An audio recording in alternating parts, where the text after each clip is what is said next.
Hello and welcome to Snapshot End of the Year Update number 3 or 4.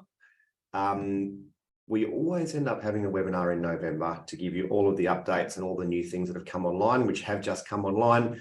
Some big updates as always this year. The big one is fugitive emissions, time series trends, subsector data, and some methodology updates that are really interesting around how we align with federal and state reporting.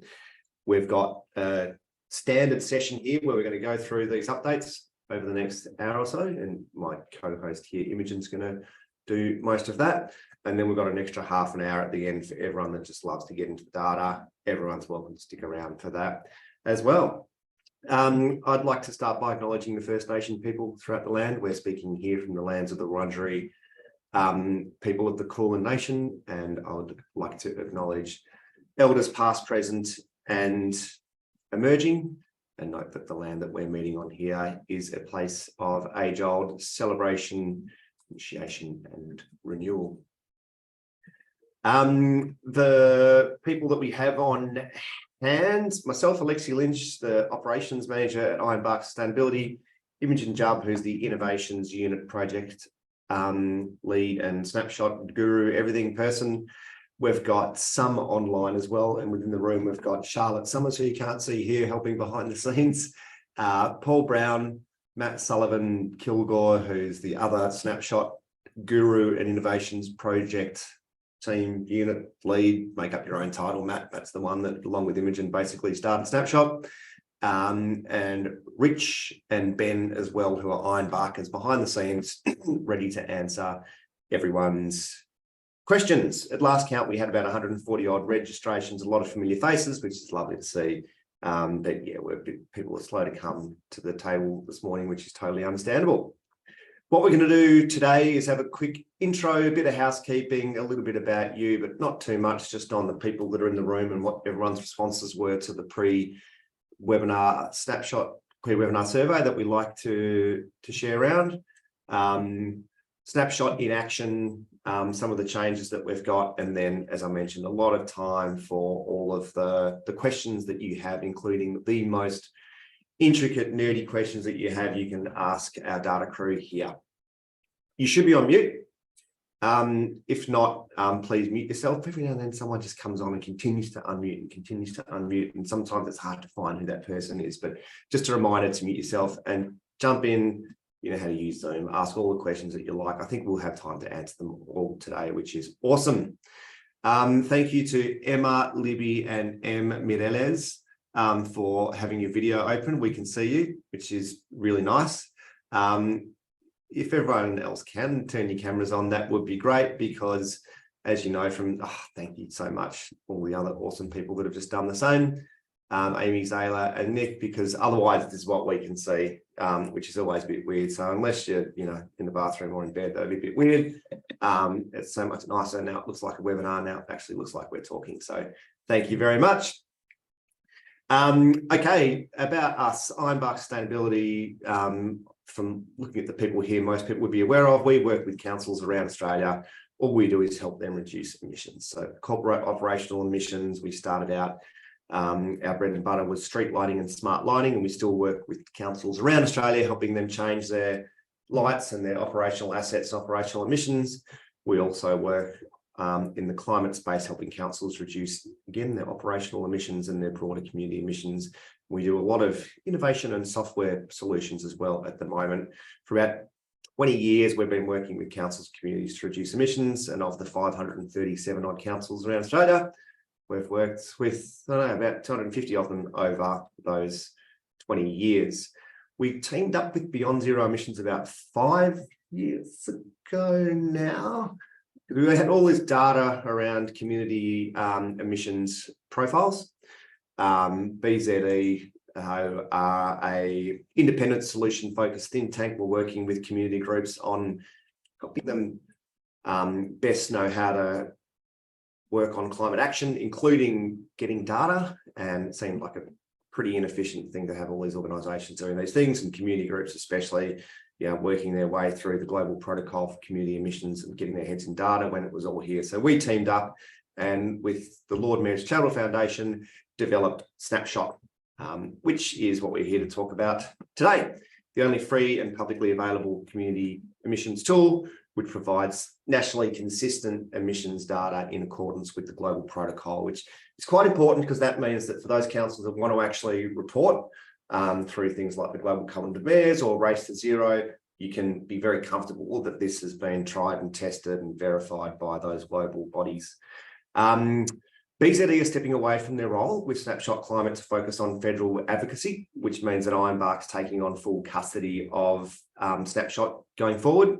There's nothing to worry about this service and this tool being out there. We've got a commitment to provide free access to the data, exactly what we've been doing to the public and to councils for free until at least 30th of June 2026, and I'm pretty sure it'll go beyond there. That's part of our ethos within Ironbark as well. So we basically just work with councils to help them reduce emissions. We've got some pretty awesome sponsors. City of Mitcham, Bayside, Stonington, Kingston and West Torrens. So these guys are Snapshot sponsors and we love you very much. Of course, there are 537 councils in Australia. And some say it might not be great to alienate 532 just to praise those 5, but there's no doubt in the world that they're the best 5 councils in Australia or the world when it comes to climate change, reducing emissions, the services they offer to their community. No one ever has come closer to Mitcham, Bayside, Stonington, Kingston and West Torrens. Mitcham, Bayside, Stonington, I'll stop. In the room, or according to the registrations, we've got mainly Vicar, New South Wales, bit of Queensland, SA, Western Australia, NT. Probably get a flavour for that as you can see who is here. We also had someone from Central Saanich in Canada, which was a bit interesting. So hello, if you're here, you're probably in the wrong place, but if not, welcome. Snapshot has actually spoken to, or we've spoken with BZE to global partners about putting this somewhere else. And so who knows, maybe we'll get more global visitors down the track. Interesting, most people have found that snapshots help set targets, inform strategies and make decisions, which is great to see in here. So that's great to us to know that we're still providing something that is of valuable. Of those in the room today, most councils here do have a community emissions target or are planning on, which is also fantastic. We can track these things over time, and Imogen is going to talk about the latest iteration of the local government review going forward. But this is great to, I guess, see how we're tracking and how we can use this sort of data as advocacy as well to the feds and others to show that we want greater ambition as a sector. However, we also ask how confident you are in meeting your community target if you have one. And I think that, yes, it's only represented by probably 2 or 3 people who are very confident, a couple who are quite confident, but most understand the challenge that we have ahead of us is quite a significant one, but one that we're not going to lay down on as witnessed by all the people here today. I'm going to now pass to Imogen, who's going to talk about the feature updates and what we've got in line today. Hi, everyone. Really great to have you here. There's a few things to talk through. So I'm going to go through this reasonably quickly so we have lots of time for questions. But the first update we have put on to Snapshot this year is an additional year of data. So you can now access your 2021 municipal emission snapshot or your 2021-2022 financial year version. So those are now accessible online, just as they have been before. So you have an additional year of data available to you.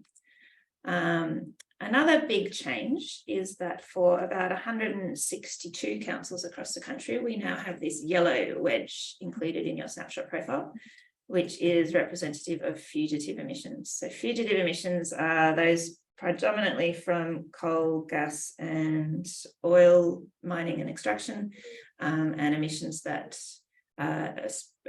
escape as part of the process of that extraction. They're predominantly methane emissions, so short-lived but very potent greenhouse gases, so have quite a significant impact in the warming we're going to see in the next 20 years or so. The fugitive emissions are about an additional 11% across the country. So we see an additional chunk to the emissions profile that wasn't there before. So this is quite a significant change. And for some councils, it is a really big addition to your profile. So this is Isaac in Queensland, which has a lot of coal seam gas mining, I believe, and over 50% of their emissions come from this fugitive emission source. For the majority of councils, there is actually no fugitive emissions. So particularly if you're in a city council, you won't see this represented in your profile.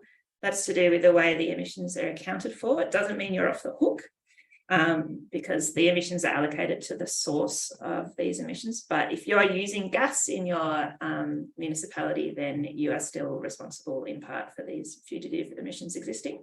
So reducing your gas and fossil fuel use is the way that you can contribute to reducing it in the other communities.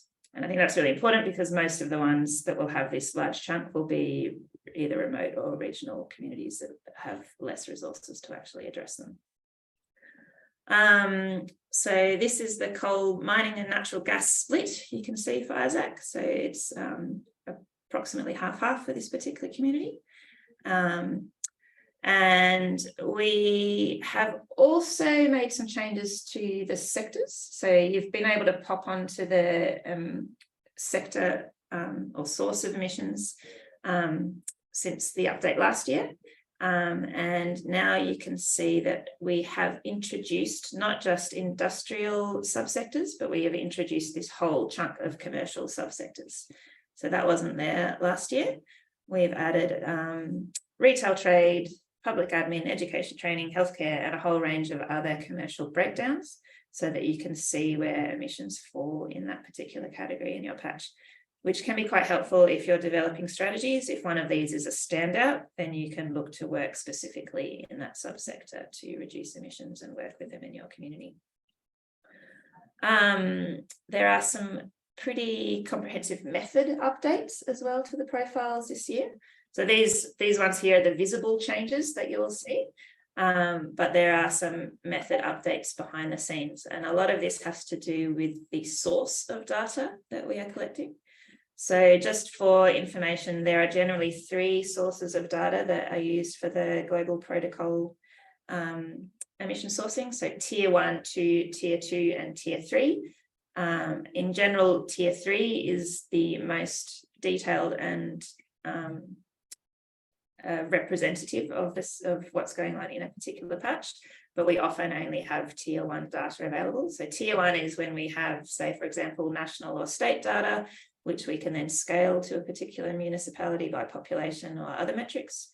Tier 2 data is when we have local activity data. So a good example of this is the Google EIE data, which tracks people's phones. So we can measure transport emissions from phone use, which is actual activity data, but then we can model it if we need to. And then tier 3 data is emissions data like the safeguard emissions, which are reported nationally annually and is exactly measured by the companies. So we use quite a mix of all these 3 for the snapshot data.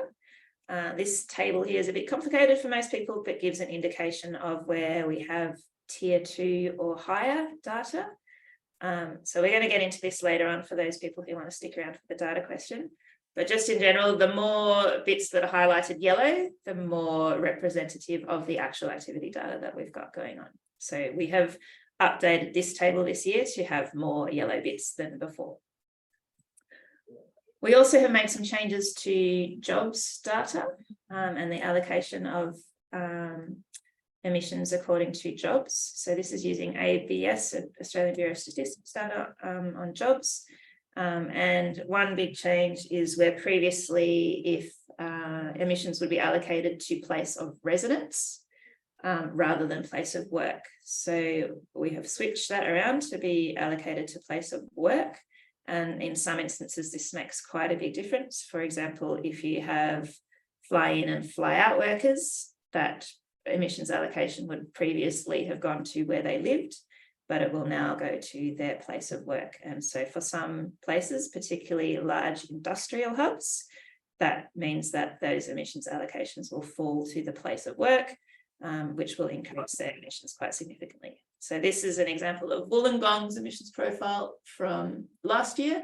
and the update this year, their emissions have gone up really significantly, partly because of the Fugitive edition, so it's an extra chunk, but also partly because of the emissions allocation, according to jobs data. We have also made the snapshot profiles align much more closely to national and state emissions reporting. So the addition of fugitive emissions is one of those steps that have helped align it, but a lot of the method allocations behind the scenes has also helped to align with national and state reporting emissions data as well. So this is becoming really quite a comprehensive and consistent data set to use in collaboration with state or federal governments. We have also got the download and share button, so you can access this information and add it to your own presentations. So you can download a chart, you can download the CSV data behind it, and you can download tables, and you can also share it on your social feeds and it will pop up automatically like this. There are some interesting trends in the emissions data this year. I'll just talk you through that for each of the sources we have, and sort of nationally. One big change is that we now have an additional year of data, so you can see a trend of 4 years rather than 3 years, which is interesting. And that trend in emissions reducing that we looked like we were having last year has plateaued. So nationally, our emissions increased slightly this year. They are not, that trend down has sort of stalled. And then you can see it for different emission sources as well. So electricity has dropped, but it's not, you know, that trend downward is also stopped. And then you can see this across different states. There are different kind of levels of emissions reduction going down for stationary energy. So South Australia is a really steady and significant decline. Victoria is also on track, but not quite to the same extent. New South Wales, Western Australia, Queensland, Tassie, and Northern Territory a little bit more bumpy. That downward trend is not so evident. This is the Australian Capital Territories emissions profile, which is a little bit different because they provide us with their data for it. But as you can see, stationary energy has been removed entirely from their profile because they now have 100% renewable source. But it does show that transport emissions are now by far the largest chunk of emissions in their community-wide approach. And I think this is a trend that other councils will start to see as stationary energy emissions hopefully fall away. So that's just one to put your thinking caps on around how to tackle the transport sector, because currently emissions are on the rise across the board for transport emissions. And the dip there that you see in the past few years is predominantly due to COVID rather than to any other kind of transport interventions. Gas emissions are pretty steady across the board, and agricultural emissions have fluctuated a little bit, and this again is less to do with policy changes and more to do with variations in weather at this point in time.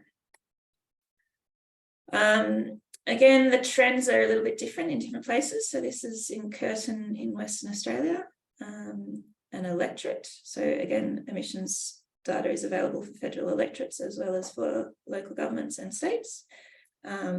In Kooyong in Victoria, the emissions are tracking down a little bit more significantly. So again, just depending on your place, you will see different trends.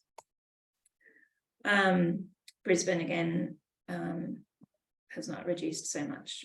And again, this subsector time series around changes in transport data are really predominantly due to COVID, and we're seeing a bounce back after that. So the emissions profiles that you see today will be different to the ones that you could see yesterday. The reason for that is due primarily again to these methodology changes or addition of that additional fugitive emission source. We have asked you if we can get access to better data, should we include it? And you have overwhelmingly said yes, so we have, but it does mean that your profiles will change over time. So this is an example of Darebin, and when we, this is all 2019 data, these 4 profiles, but it shows how those emissions profiles have changed because of the methodology or the data source that we've been able to pull out behind it. So again, for most councils, there is a decrease in the emissions that you'll see because of those methodology changes, but for some, particularly those industrial hubs, you will see an increase. Just want to be really transparent about that, so that if you have confusion, if you're talking to your community or your councillors, for example, that you can explain why these numbers are different. The methodology changes we have talked about will be updated online, but probably not until the end of the year. So keep an eye out for those method updates. We will let you know when they are published. And now I'm just going to flick, hopefully, to just one of the councils to talk about how they've been using their emissions profile. Just going to check if You're there, Katie. Katie's here. Or Katie's fine. Katie, there's got a lot of data issues. Oh no, she's popping up. Hello, Katie. Oh, there you go. Can you see me and hear me? Yeah. How you going? Great. Yeah, good. How are you guys? Thanks for stepping in, Katie. Yeah, sure. I guess for us, it was really interesting when we got access to this data. You know, we were actually quite shocked to see how high transport was for us. And it was something that we hadn't, you know, up until kind of 2018, we'd only ever really looked at electricity. That had been the only thing that we'd focused on. So when we got this data, we were like, oh dear, you know, we're sort of ignoring the majority of our emissions. But since then, we've been trying to focus a lot more on what we can do around transport, and also we're doing projects in the agriculture space. So looking at a really great little regenerative agriculture project that we support one of our local catchment groups to run. So there's some really positive outcomes for us where it's really helpful to have access to this data to sort of just to understand where to focus your energy. Thanks, Katie. No worries. On that note of like how to focus your energy, the emissions profile is really about that. And we asked you a few questions in the pre-survey as well around community-wide emissions. And this is just, again, some of the survey responses from the people who responded to this particular webinar around how important is it to engage commercial and industrial emitters, who are usually the largest emitters in any local government area. And so you said it's really important to engage these people. But again, most of you did not feel particularly confident around doing that. And we've been working as well behind the scenes around this snapshot data to try and support this decision making and this capacity to influence large emitters in each LGA or state or other profile. And again, these are the features that you said that were most important to you. So data to understand your largest emitters in a council area, data and processes to help councils engage with key suppliers and look at scope 3 emissions. So currently scope 3 emissions are generally not included in the snapshot emissions profile. And then tools for community groups to engage with residents and small businesses. So these are the 3 features that you said were most important. We have been working on some of this. So in May this year, we launched the Snapshot Pro tool, which provides data on key emitters in any LGA or region. And we have updated this quite significantly since we last talked to you about it. We now have about 60,000 organisations represented nationally, and about probably 200 to 500 organisations represented for each local government area. So you can see the emissions profiles for a really significant number of organisations in your community, and they can be represented according to those commercial or industrial subsectors. So you can see retail organisations, or you can see healthcare organisations, or aged care, or manufacturing, and you can group them accordingly. So that becomes really useful information for anyone who's actually looking to engage stakeholders in their community around emissions reduction.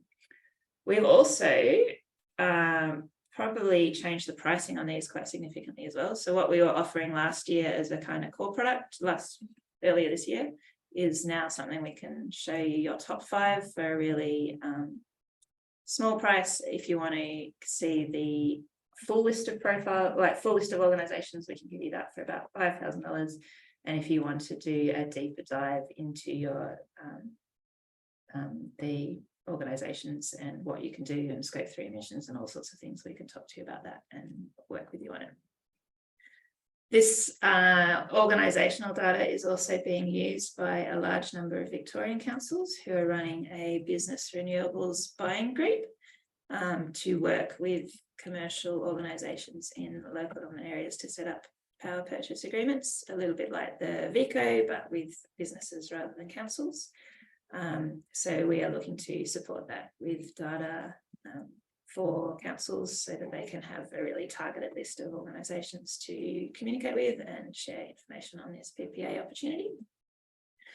And we are also quite interested in looking at this kind of role that councils can play in the scope 3 emissions and how they can work with others that they work with to influence emissions reduction across the board. So this is particularly around key suppliers that councils work with and their supply chains. And then also looking at how to work with community groups to provide better information around not just emissions, but also the solutions that are happening. So solar uptake, EV registrations, other kinds of metrics that can be used to track progress in each local government or region of interest. We also have a few freebies to give away this webinar. So we will give you a link to a feedback form and a bit more information on Snapshot Pro. And if you put your interest in there, we will contact 5 of you to give you some of these top 5 emissions profiles around organisations as a freebie, because we like you. Another topic of interest is around how local governments can better work to advocate for solutions at scale. And one of the ways we can do that is to engage federal representatives. So using Snapshot for those particular parliamentarians and letting them know that these emissions profiles exist for their own patch is quite helpful to kick off those conversations. And we also worked in partnership with Cities Power Partnership earlier this year to produce the Many Hands Make Light Work, which is really about how local governments, state governments and federal governments can work better together to tackle climate issues at both the mitigation and adaptation levels, because we are very well aware that local councils are the first to respond to critical incidents on the ground, and pulling their voices together to make these processes work better for communities, residents and council operations is really important. We are gearing up to do an additional piece of work around the local government climate review. So the last one was published in 2021. So we will look to try and publish an update to this report next year. So just a heads up that we will probably be tapping you on the shoulder at some point for your contributions to that research. And again, around the fugitive emissions, there is one action that local councils can take in the next 2 days to provide some feedback to the consultation paper on the future gas strategy. The Victorian Greenhouse Alliances have prepared a submission to this consultation and are willing to share it with everyone. So we'll include that in the post pack when we can. If you'd like to take a look at their submission and repurpose it for your own ends, that will help all of those regional communities with large fugitive emissions, help bring them down. I think we've hit the Q&A point. I have not seen the chat, so I'm not sure what questions have been asked in the meantime, but we've got a bit of time, so happy to take any questions people have. Yeah, awesome. Let's start with some of the ones from the chat, and we've had Rich and Matt and team responding to some of those that are case-by-case basis. For example, a question around, a particular municipality and the emissions around agriculture. This is great. So email it through or contact us, and we can always look into it if we think there's a discrepancy. But there's a question from Vicky from Geelong Sustainability, which might be a really interesting one. How significant or important is the inclusion of fugitive data regarding the global methane pledge? I'm going to look into that this afternoon, Vicky. So the Global Methane Pledge is a international piece of work around reducing methane and fugitive emissions. And the Australian government has signed on to that, but as yet they have no published mechanisms around how they will support it.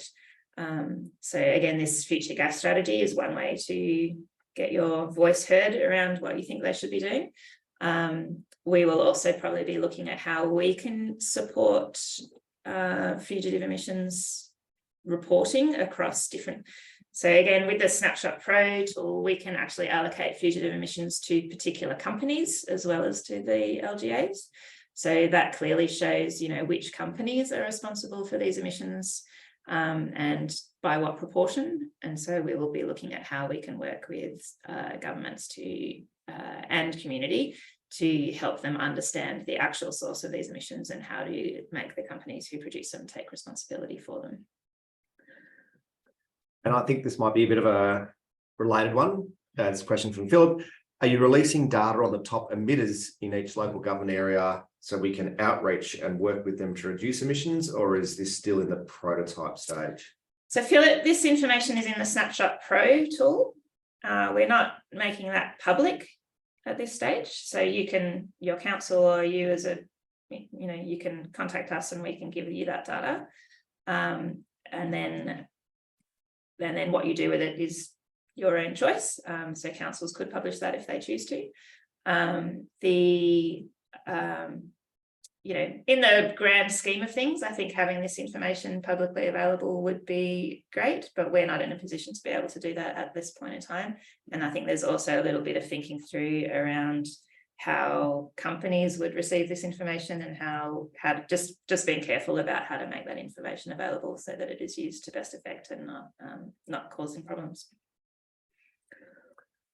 I'm going to go to the questions that we received in advance. We had about 5 or 6 questions in advance, which is great. It means that we can prepare for them, but please keep them coming as well. Just jump into the chat box. So if you've got, you want to add something as well, then please jump in. Just to clarify, Phil said Snapshot Pro tool requires subscription. Should I type in, put in the FAQ sign up form thing over here?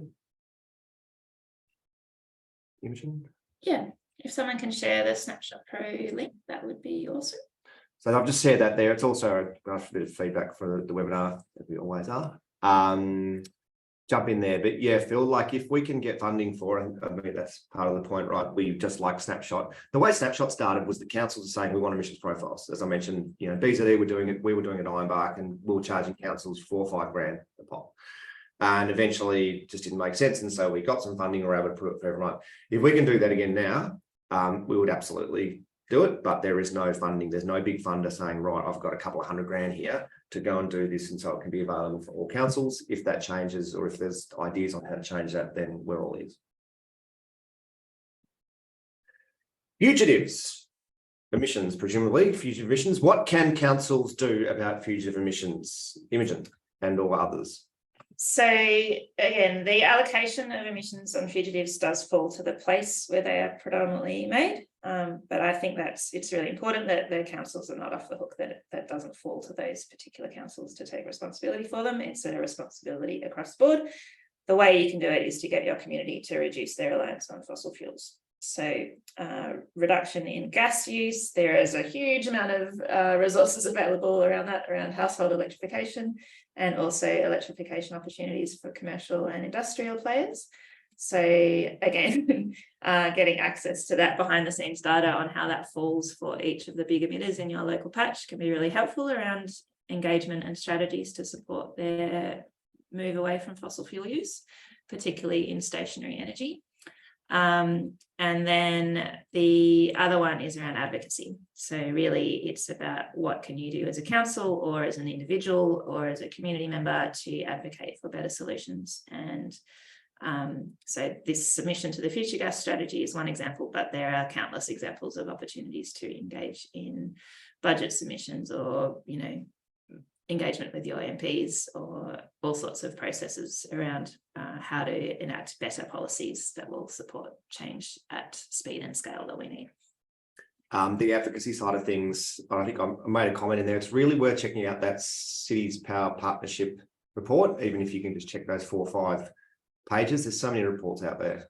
There's another one every week and they're great, but this one is quite exceptional. So try and keep those high level things in mind, because with the power of the Climate Council and other organisations, there's a fair bit of work that was done by Chris and Portia and Kathy from Melbourne Centre for Cities to make sure that that was bringing in a lot of the latest thinking and I guess the smartest advocacy. So linking it to that and the future gas strategy, the first point, or maybe if it's just in the next few days. So we will send out what the alliances have said, rip as much as you can. And if it is possible to incorporate that from yourself, that'd be great.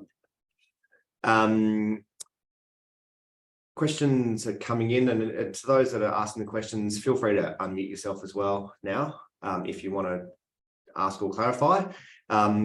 Indy's asked, what are your thoughts on the current approach to presenting a renewable PPA like ACT as zero emissions when this is currently a net zero over year, not actually a gross zero, keeping in mind the move towards 24/7 hourly PPA? Perhaps reporting now as zero undervalues the need to go to hourly in a communication sense if the data says it's already zero. Open that up to the other ironbarkers and anyone really on the line as well if they want to respond. I don't have a response to that. Indy, jump in to clarify the question if you'd like. Hello, Indy. Hello, turn my video off. I'm in a slightly dodgy internet room. Can you hear me okay? Mm-hmm. Great. Yes, essentially the question is around, I think the ACT example, if the data's in terms of communicating up to, management, councillors, the community, if the data is already showing that, ACT, for example, is zero emissions for electricity because they've got a PPA, but we know that there's a real need to move to this 24/7 sort of model where we're actually getting real-time matching of the renewable energy generation as opposed to netted off, over a whole year. That's my thinking anyway, that's what we need to be moving towards, this hourly match of renewable energy generation. So just wondering if there's any thoughts around that aspect, and I guess underpinning the communications power of the Snapshot tool. If it's already saying it's zero, how do we then message a need to move to this 24/7 hourly matching? Or are there different thoughts on that and it's not even needed? It's brilliant work, Indy. I think Matt's unmuted himself to maybe start talking about the data side of things. And if others have got experience, I can see we've got Alan Pears on the phone here who might have some views on that. Jump in. Matt, you first. Sure. So there's when we talk about inventories, I guess we're looking at trying to present a few different options for how to understand inventories and track them and record actions and things. So we've been using the GPC standards, and so we haven't been incorporating things like offsets and transfers. So the power purchase agreements are not currently being used to reduce emissions for a specific municipality. We report the underlying activity, and not currently, like if a PPA or something is being used to offset them to zero or the like. That we are moving towards where we are integrating power purchase agreements and other offsets and transfers as a layer, like as a modifier essentially of the underlying emissions activity data. So that means you can see both. So you can see where the underlying activity is occurring, but also where it's being chosen to be modified by accounting transfers. Noting that we're really keen to ensure that balance is maintained. So that means if someone has purchased emissions reducing behavior from another municipality, that municipality has the subsequent balance of emissions transfers. So that means we're not double counting emissions and emissions reducing accounting transfers. The mechanism you're talking to, which is like the the instantaneous matching of emissions of emissions reducing activity and energy, is like a really interesting area that I think it's probably the case that Snapshot will stay as an aggregator of any sort of activities like that. So we could say like there's a, sort of show what the absolute transfers might be over time. But where, like, I think we'll see other sort of solutions, or we can integrate with solutions where, that becomes like an operational tool. So I think it's really super interesting.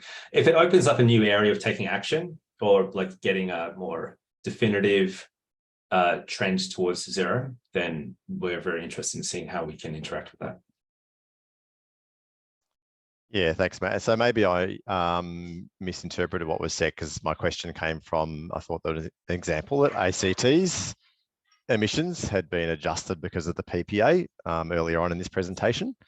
And that's where my question came from. But it sounds like from what you're saying is PPAs don't adjust. Yeah. Snapshot. ACT is a bit of an odd case because they provide us with their profile rather than us calculating it for them. So they're an anomaly in that sense. Ah, okay, all right.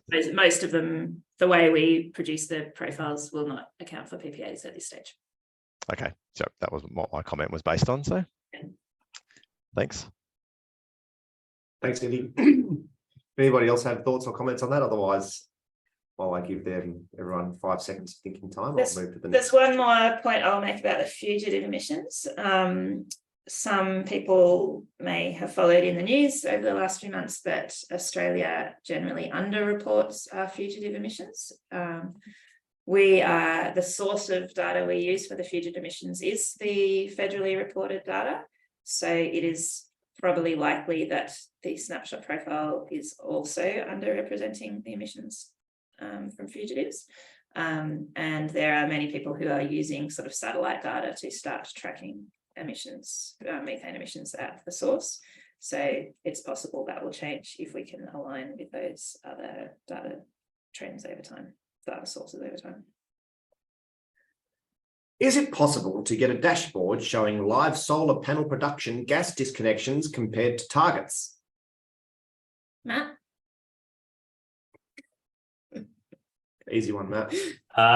So,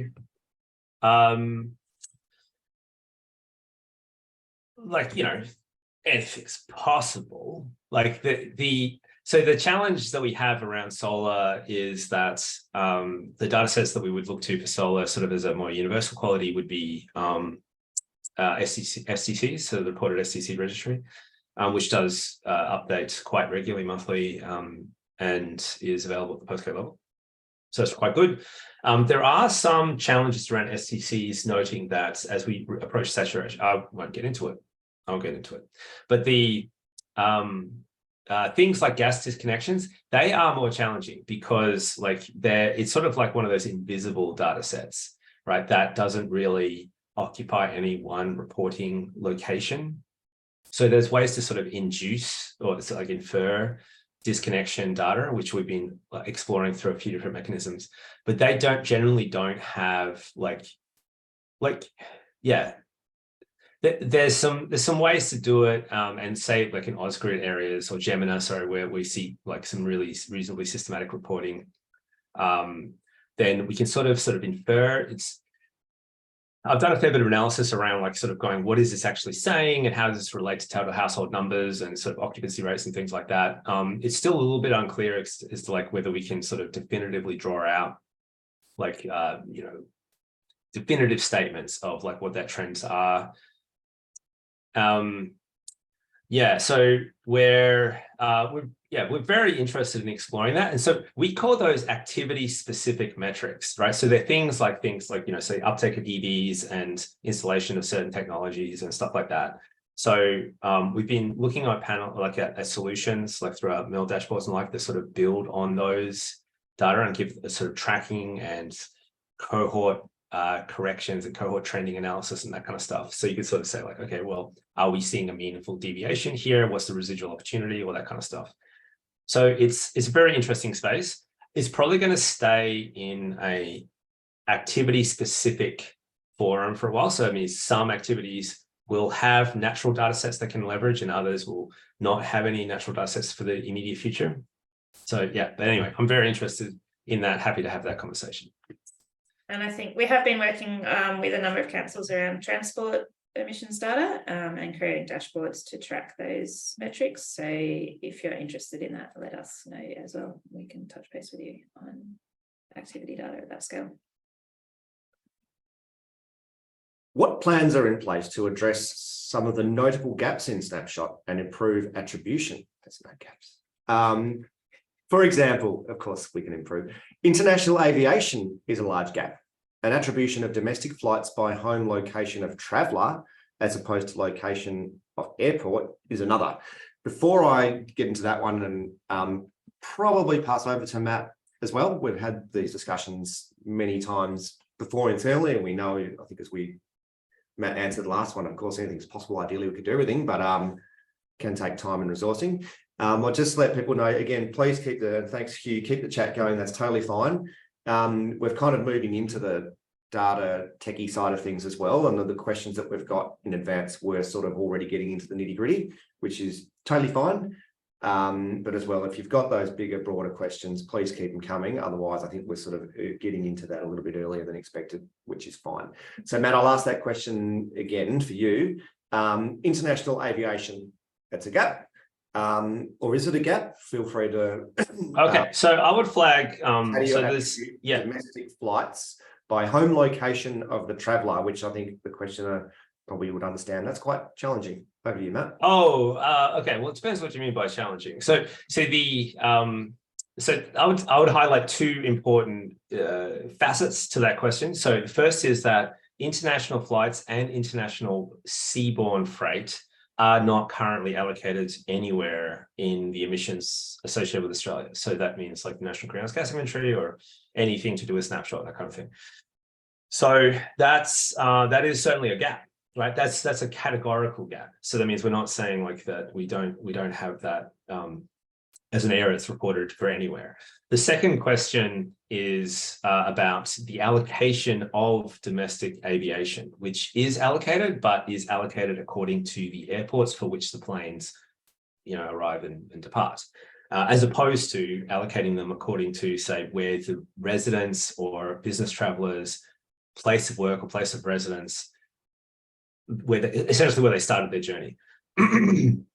So the reason why we allocate according to the airport is because that's a much it's a much better documented method of allocation. And depending on interpretation, I've had some debates with different experts in the area, but depending on interpretation, that's more correctly compliant with the international standard, the GP standard.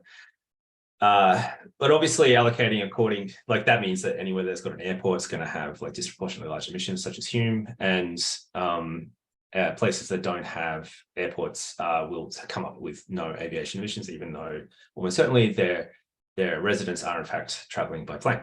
So the alternative there is where we do more of a consumption-based allocation approach, which is where we do like a deeming or an estimation allocation method.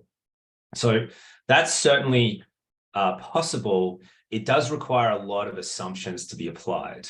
So that means we sort of, and also it's not clear why you would do it only for aviation emissions. So you would sort of open the door to a lot of other type of induced emissions or associative emissions that might occur in the municipality. It's a really good question, and it opens the door to some other tools and some of the engagement strategies. So it's in the things that we're considering, but at the moment it's not how we're currently doing the allocations for Snapshot. Can I also talk to Vicky's point in the chat where fugitive emissions I can't remember. More than residential electricity emissions. More than residential electricity emissions. And I think this is a really important point to make in terms of councils thinking about strategies and where they want to put their attention and resourcing. I think it's really important to work in the household space, but primarily because it saves residents money when they electrify their homes, and it also improves thermal comfort and safety of their houses, particularly to deal with climate impacts and heat waves. So I think that work is really important. But in terms of actual responsibility for emissions and the source of emissions, it is not the biggest piece of the puzzle. And getting understanding around the big emitters in your patch and the proportion of emissions that they generate compared to residential, for example, or compared to the emissions profile as a whole. Sometimes it can be quite shocking how much of it falls to 2 or 3 companies. And I think the more that is understood in the community, the more that the pressure can build on those particular companies to take effective action, set appropriate targets, and define policy that will actually reduce those emissions quickly at the scale required. Awesome. Thank you, Imogen. At the last webinar, I recall a commitment to add emissions from wood heaters in the Snapshot tool, and I'm disappointed that not yet been included. Methane, black carbon, NOx, carbon monoxide from wood heaters are other potent climate forcing emissions. Can you provide a progress update on wood heater inclusions in Snapshot? Matt, another one for you, I reckon. Yeah, sure. So I was in chat with Dr. Ronson about this, just tracking down sources and the like. So we are really interested in displaying this, and like one of the challenges that we've had is just thinking about how to reconcile the information associated with heaters and the sort of the multiple additional emission gases that are included with the other data sets that we've been reconciling, like for the federal and state level reporting and similar data sets. So it's certainly, we think it's really important to reflect this. That like a priority for Snapshot always is like going like balancing the reasonably tricky or like fine options between being very representative, being as accurate as possible, being as comprehensive as possible, while not introducing too much complexity or too much complications in regards to like how to interpret the information or how to act upon it. We think there's probably going to be ways forward, but we're just sort of working through like what's the best way to show this. Should we do a different, like the ability to trigger a couple of different ways of showing what the snapshot emissions are depending on your preferred settings? So you could start out with like sort of a national greenhouse gas inventory, GPC standard default setting, but then maybe have the options to alter the sort of the reporting environment a bit, for more sophisticated practitioners. So there's a couple of things that we're exploring in that regard, but yeah. How can that happen? Is it a matter of cost and resourcing? I mean, we've got, as you mentioned, a lot of priorities, a lot of things that we can include. We need resourcing for that? Probably. Hit us up. Hit us up. There's a good question around emissions from the actual council operations. This is a good question. Council operations usually make up 1 to 2% of emissions across the whole community. And they will generally be split across stationary energy, waste, transport, so they don't necessarily appear in their own category. The Snapshot Pro data will show council corporate emissions and the proportion that they do fall to each sector or source, so you can see that as a whole and see it in the tally. So if you're interested in that, please hit us up and we can let you see that in that review. Yeah, I would add to say like that there's as we move down in granularity and we start being able to sort of identify individual organizations and their emissions footprint in like municipal inventories, what it does highlight is that some of the legacy ways of talking about emissions start to become a bit problematic. So the GPC standard, which has been very useful, is what we call a source then sector breakdown. So it starts with the source, so like electricity or gas or transport fuels, and then it does a sector, which is the activity-based thing. So it's like commercial, industrial, etc. So the problem with that approach is that it means that a single organization will likely appear in multiple sources. So they will likely have, some electricity, some gas, some transport fuels, that kind of thing. So for Snapshot Pro, what we'll be doing is presenting a refactored approach, which is a sector first breakdown. So it shows like essentially commercial, industrial, residential as the primary breakdowns, and then subsectors within that. This allows for organizations to be grouped in their totality and to have their whole inventory represented as one block within the entire municipality. It's just a simple concordancing exercise. There's a couple of variations, such as around waste and things, which is managed in that concordancing. But what it means is, like, particularly for organizations with such as local government, where you actually are pretty diverse in the sort of facilities and the type of operations that you have, it means you can be reasonably distributed. Thanks, Matt. Would any attendees be interested in an informal community of practice to swap ideas and align demand signals for low carbon procurement? I might just ask you guys there, is there already a bit of a community of practice? How do you go about low carbon procurement? Indy, Hugh, others, is it already happening? So from IBAC's point of view, we have been pulling together the councils that have been interested in Snapshot Pro to date. And we've been working with a number of councils over the last 12 months or so to develop this resource. So we have just set up a community practice with those councils. So again, that's part of the offer of joining Snapshot Pro, is that you can participate in that.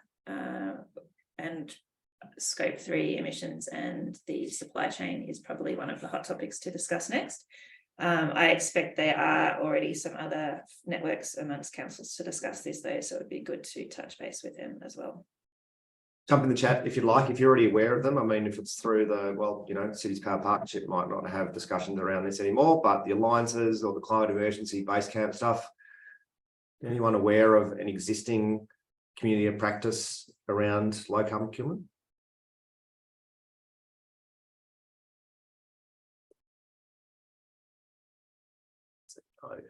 So if you're keen, let us know and we will host a session on that in the next coming months. Matt, you might have answered this one already. Just going to Arabella's question. I think Matt did actually respond to this, and you know, the challenges that we've got around it. But if you can have a look at it again, I think it's just a exclamation mark on the wood heaters situation, saying it's a significant source of emissions, so it really needs to be included. Yeah, so just highlighting. Sorry, just highlighting that. So I certainly appreciate that, and that yes, it is important. That 20-year window is not aligned to the, and I get that is itself an important discussion point, but it's not aligned to like the national greenhouse gas inventory. So it's one of those things where we're going like, how should we do this? You know, should we do gas specific reporting? Should we do different windows reporting? Like we have, you may be interested to know, we actually have stakeholders who are pushing back on shorter window reporting. So it's currently like a point of discussion as to how to represent this. We were different, like the different ways you represent sort of the time frame of the greenhouse gas impacts sort of highlight or shift focus between different methods or different types of engagement. So where like I think what we'll probably need to do is just in our technical working group going forward is to like sort of discuss like going, should we actually push forward on creating like ways of seeing like a 20, 50, 100 year greenhouse gas window, or should we do like a gas specific representation? And what sort of tools does this, you know, how does this empower people? What sort of outcomes would it achieve? Thanks, Matt. And so this is a question from me. So if we're guided by the broader protocols, so GPC and NGAS, for example, and they say that they're not 20-year climate impact, and so that's what we're guided by. Is that how that works? Okay. Yes. Yep. And to include these sort of things, I mean, yes, they can actually be included. I mean, maybe we can, I mean, the thing is that I'm seeing a bit of what happens behind the scenes, even just the updates that we've included now compared to what Snapshot was a few weeks ago, compared to what it was 2 years ago, when you couldn't even drill into the detail of electricity data. All of these things take a lot of time and cost a lot of money. And so incorporating different changes to different lives of gases is another thing that would incorporate or would be a lot of resourcing. So maybe that's the next step, to even look at who can fund that if it's that important to key stakeholders. We're at 12 o'clock on the dot. I think we went into the data discussion a lot earlier, but we've still got another half an hour. So this is the stage of the workshop or the webinar where we're able to say, please stick around if you like, and we can get into these in more detail and ask all of the questions that you like. If not, we understand some people might need to go, in which case we thank you again for sticking around. We sort of merged a feedback form into the Snapshot Pro EOI because we didn't really want to be sending too many things out. It's there again. Give us some feedback if you like. You don't have to get any contact from us around Snapshot Pro, but if you are interested in it, and if you also want to be one of the 5 free, is that what's happening? You'll get a free thing on Snapshot Pro.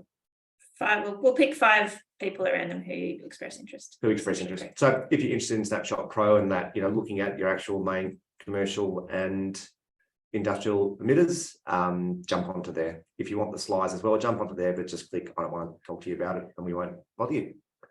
So thank you to those who have been here, and thanks to Imogen and those behind the scenes. We are going to continue though now with the questions for however long they go.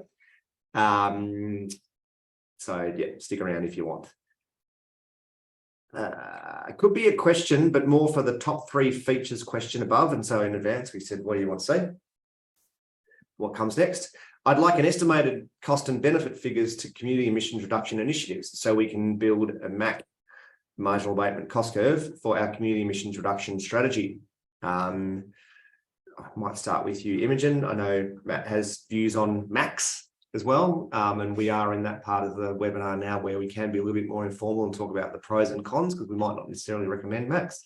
Do you want to start with that one? I think this falls into probably the next wave of work that we'll be looking at doing. So we've been able to pull out like this database of key organisations across the country and the emissions that fall to each of them. I think it then becomes a question of like, what can councils do, and what is the best bang for their buck and their resourcing around what actions they can take. That is different depending on the type of council you are and the emissions profile that you have, and it's different according to the resourcing that you have available to you.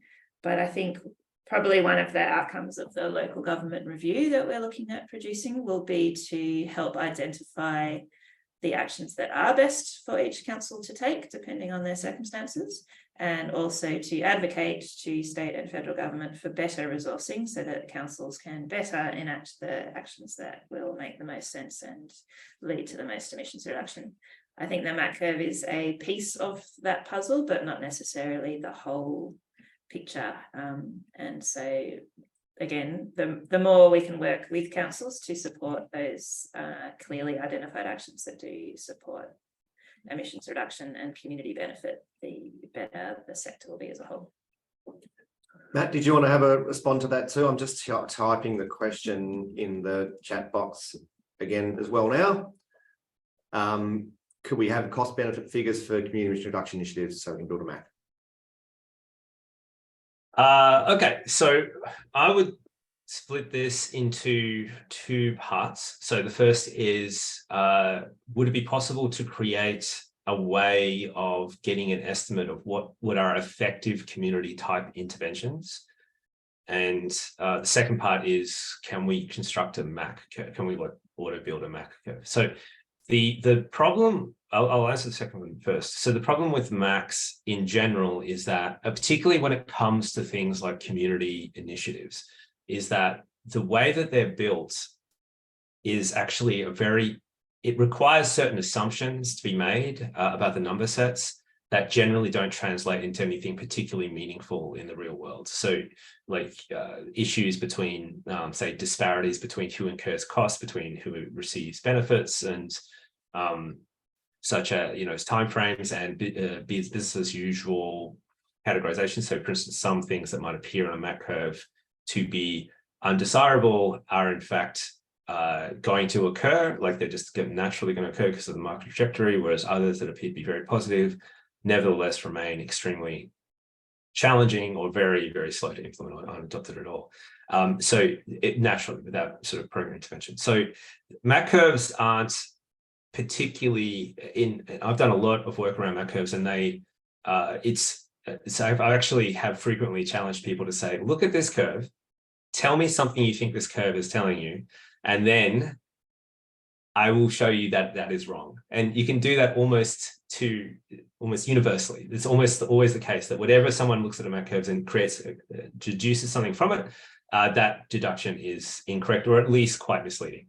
So I find MAC curves problematic as a analytical tool. They're certainly quite useful for corporate decisions, and so decisions around, say, corporate level activities and things. But when you take it to the community, they create a lot of challenges in implementation, interpretation. That being said, say McKinsey, when they developed their MAC curves originally, that was from a whole society perspective, so that they were interesting conceptual explorations, but not particularly amazing for development of policy. So and that is certainly my opinion. I'm very happy to debate, enthusiastic to debate. In fact, I would actually love to have a countering opinion. But the second thing, which is also the first thing that I mentioned, which was like creating something that allows you to understand what are good, effective strategies. That's been like a sort of a lifelong aspiration for the Ironbark innovations team, is like, how do we get good information about what works for specific municipalities, and and how do we create like an evidence-based approach to that?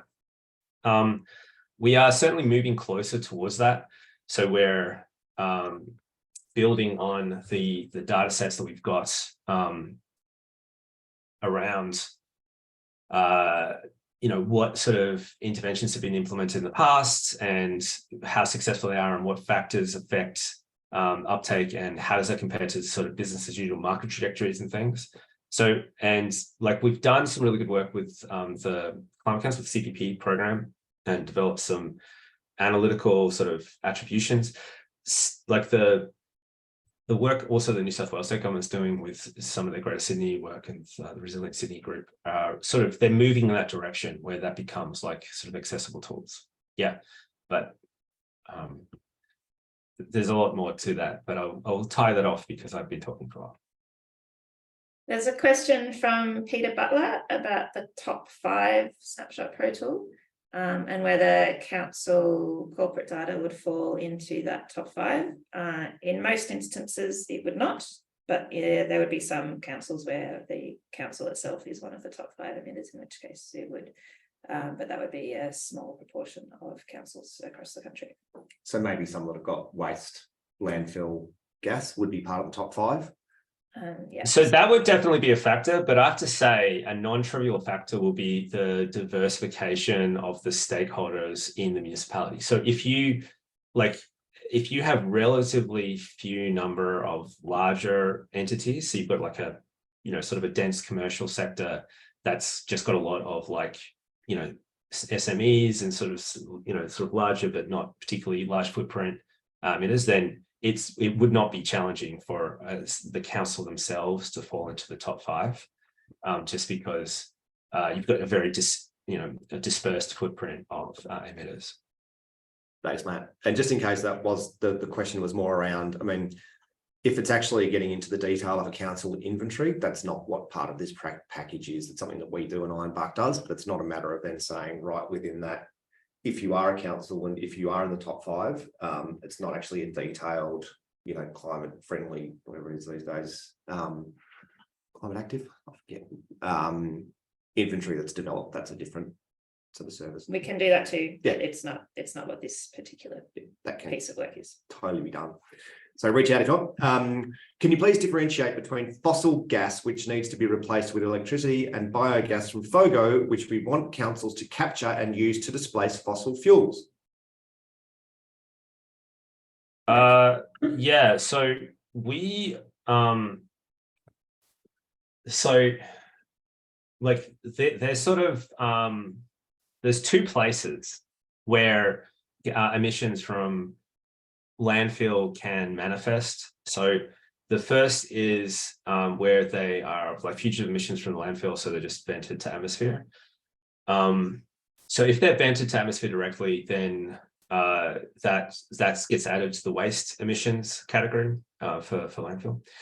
If they run through a cogeneration plant, or they use to generate electricity, then they don't contribute to the landfill emissions. So we adjust landfill emissions based off treatment of the landfill. So if they treat, like burn or combust the methane, then it's not counted for landfill emissions. So that's not in that bucket anymore. If it generates electricity, then the electricity associated with that is considered zero emissions electricity. So a similar coefficient to solar or wind or like. And so if it's used to offset local generation, like local consumption, so it doesn't export to the grid, then it will just reduce for that particular facility, so reduce the consumption of the facility. But if it's exported to the grid, then it'll be sort of added to the pool that makes up the adjusted emissions coefficient for the state. So there are some really interesting additional things that can happen in regards to like market-based coefficients calculations and localized coefficient calculations and things, which we're not currently exploring.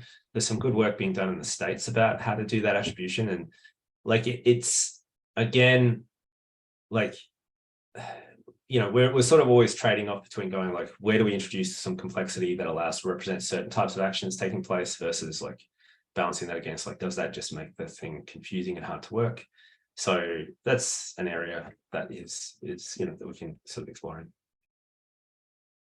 Thanks, Matt. We're done with all the questions that came in advance.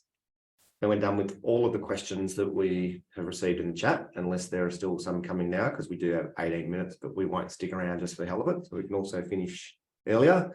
But this is the time if people did want to now just informally say, hey, hang on a minute, how does this work? Or why do you use that coefficient? And when do these things change? So feel free to jump in or unmute yourself, or totally feel free to leave. You've got the Snapshot team and all the innovations and the back end crew here. Any other questions?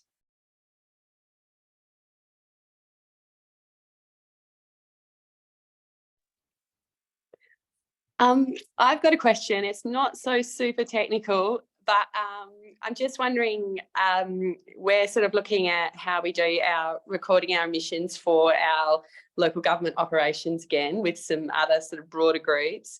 And just wondering, like, what should we really focus on these days as a kind of guide for the best way to record internal emissions, I guess, broadly, like, where should we be taking that guidance from?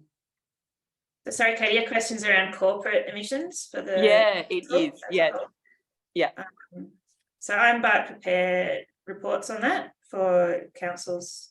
And so you can touch base with us and we can generate you a corporate emissions inventory. And the guidance on like how to do it best, I might hand over to Matt on that one. Sure. So I would say the best guidance would be to go like, what is the objective you have for your emissions reduction? So we've explored a few different strategies. So if it's climate active, that immediately puts some constraints around like what you should be trying to report on. There's also some new standards that are coming into the ISSB standards for accounting, which will likely manifest as a need for councils to participate in, or at least councils would likely want to voluntarily participate in that standard, which does provide some guidance as well. Generally, NGAs is a great touch point if you want to look at that sort of reporting. And there is some interpretation around that. So some areas such as, like, say, the inclusion of scope 3s in certain type of activities, landfill, wastewater, street lighting, that kind of stuff. And like, I think like I've always encouraged councils to look at inventory, like the inventory creation from a strategic perspective. Like, so going like, what is our broad intention that we're trying to achieve across these different sectors? What sort of kind of possible short, medium, longer term, and then develop an accounting mechanism that reflects those priorities. So for instance, encouraging the use of if you do cover the landfill, if you have a landfill in your operations and you're including it in your reporting or considering including reporting, to like do things like set a report in a different way so that you can set a target for that separate to your council corporate, your core council corporate emissions, because doing so means that, say, the landfill doesn't swamp all of your efforts for mitigation of emissions for your corporate assets, and it becomes something where you're going like, rather than setting like a 2040, 2050 trajectory, you can set something in the 2025, 2030. So I feel like if you're looking to do some sort of formal reporting classification or say carbon neutrality type thing, then that will answer that question for you. If you're not doing that, then I think there's a few strategic questions you can answer about what's the best method. Okay, cool. Are you able to like pop links to those sort of like things that we should align with, I guess, in the chat? Because I think, you know, as a council, we'll probably end up going perhaps down the climate active path or something like that. But this is more, we're working with a number of other councils and they're all at different places on their journey. So trying to come up with some kind of across the board benchmarking and things that we could all use that's kind of relevant to councils on a whole lot of different points in their journey. Matt, I might jump in with that one if it's okay.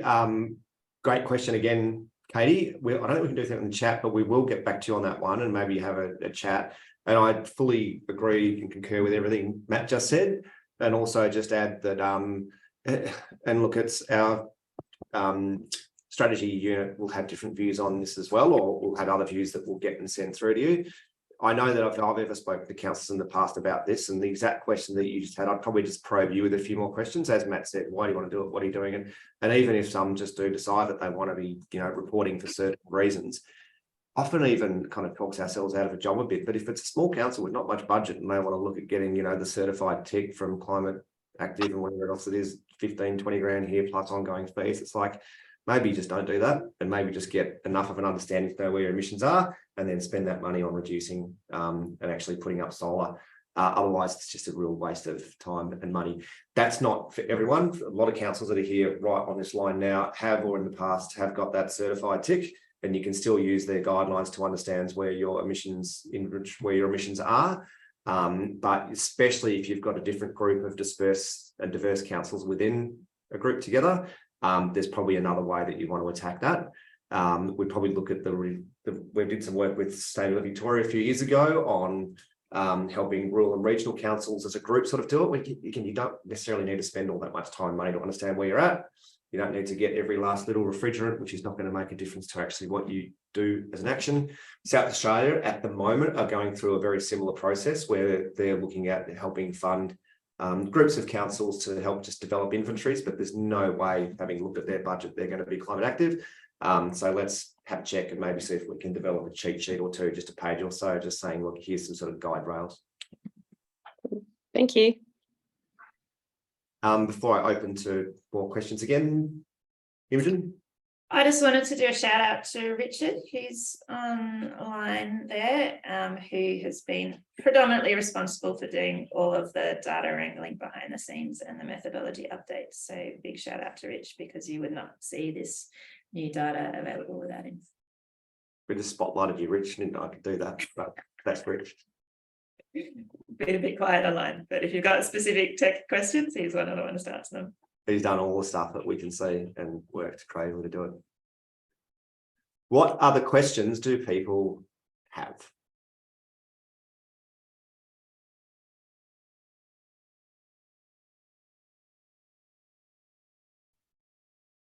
We might then wrap up unless anyone has any final comments. So could I just make a comment? Comment away, Alan. Yeah, a lot of the discussion, and I have to say, I apologise. I was late coming in, so I missed out on quite a bit. But I think it's important not to expect too much of Snapshot. I mean, for example, the Intergovernmental Panel on Climate Change report last year, on one hand, shows that methane has, in the last decade, delivered 2/3 as much global heating as all the CO2.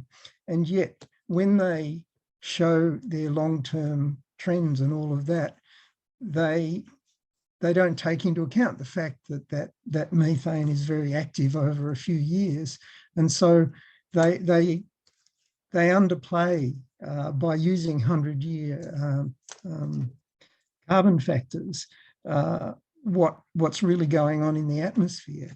And in that sense, I mean, what I think, Snapshot's trying to do is come up with a fairly standard thing. And in particular, I think it is relevant to have inventories that are kind of consistent, reasonably consistent with what the Australian government is using to report into the international arrangements.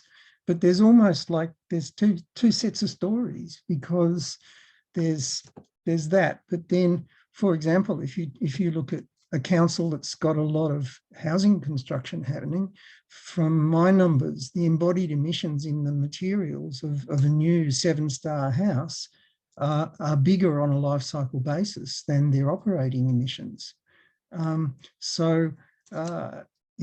Maybe there are important things for people to think about doing that don't necessarily show up in not just Snapshot, but any of the sort of formal accounting at the moment.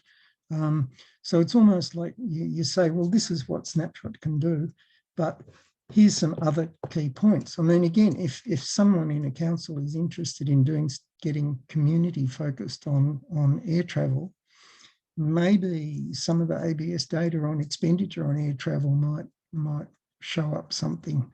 But again, it won't be local council level. Anyway, I mean, I just wanted to sort of encourage people to be reasonable, but to kind of come up with a list of things Snapshot doesn't do, and then recognise that different councils might want to pursue some of them. I think, Alan, that point around the role for local government and community and state government and federal government in this space, and how to get better aligned so that they can support each other to have more effective strategies and actions across the board. And where aviation emissions, for example, is a complex space for a local government, and it should fall into either state or federal regulation, rather than local governments trying to tackle it or community members trying to tackle it. But that multi-level governance report that we mentioned earlier is really focused on that role. And I think that councils can get more noisy about wanting better alignment with state and federal government as well. So watch this space, we'll keep talking about that. I think it's a good analogy, Alan, in general, too, just as far as you're right. Snapshot might not be there to do everything, and there are things it can't do and shouldn't. And it's the same with councils. Whenever this isn't a webinar. We have other webinars to talk about, recommendations and advice on action, or where you should be putting time and effort. If that's the case, we'll often say this is a place where you shouldn't be doing anything because others are already doing it. We have limited time and resources, so maybe spend time looking here. Might be able to do it, but it's not going to be as good as the other actors, whether it's in the community or state or feds that are doing it. So please divert your attention and put it somewhere where it's going to make more of a difference. And also shout out to you, Alan. He's one of the people who has reviewed and validated the Snapshot data at the back end to help you all feel secure and comfortable about its role. So thank you for your role in that. If you don't know who Alan Pearce is, just Google him. Shouldn't you have AO on the end of your name or something? So, going to leave it open again for 4 or 5 seconds.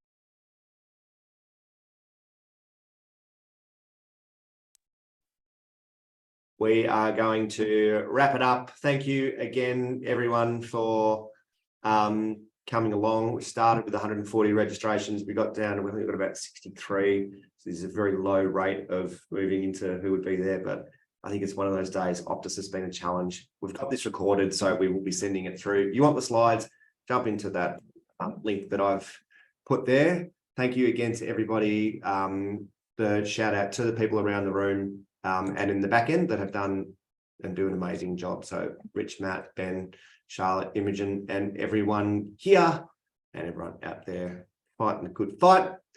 We'll catch you at the next one. Thanks all. Wait.